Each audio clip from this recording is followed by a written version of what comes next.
Hello बच्चों, let's see the following question. Question है, in yeast cell division results in a small cell called, options है A bud, B clone, C branch, D offspring.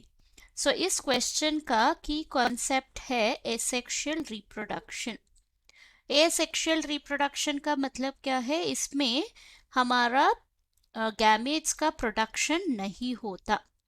तो दो characteristic feature होते हैं usually. एक ही parent involve होता है, वन पेरेंट, और no gametes are involve. Gametes नहीं है तो फ्यूजन नहीं होगा। तो सिंगल पेरेंट ही दो ऑफस्प्रिंग्स को प्रोड्यूस करते हैं, दो या मल्टीपल्स। तो अगर हम ईस्ट के बारे में देखें, ईस्ट जो है वो फंगाई ग्रुप को बिलोंग करता है, पर फिर भी ये यूनिसेलुलर ऑर्गेनिज्म है। यूनिसेलुलर यूकैरियोटिक ऑर्गेनिज्म जो बिलोंग करता है टू फंगाई ग्रुप। तो फंगाई में हेटेरोट्रॉफिक न्यूट्रिशन होता है, सेल वॉल भी होता है। तो अगर ईस्ट का सेल डिवीजन के बारे में देखें, एक सेल होता है और न्यूक्लियस होता है। पहले क्या होता है, हमारा न्यूक्लियस जो है वो पहले डिवाइड करता है इनटू टू। तो यहाँ पे कैरियोकाइनेसिस हो रहा है।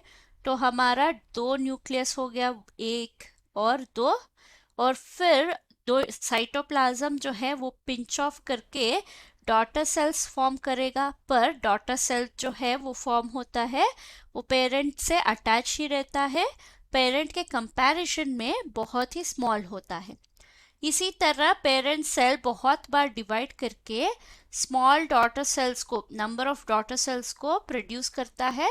वो डिटैच बाद में होते हैं। तो ईच सेल जो है बाद में डिटैच होके न्यू इंडिविजुअल बन जाता है। ओके, सो इसको बोलते हैं हम budding type of asexual reproduction. Budding type, क्योंकि जो डॉटर सेल इसमें फॉर्म होता है वो पेरेंटल स्ट्रैंड से अटैच होता है बड की तरह, इसीलिए इसको बड कहते हैं।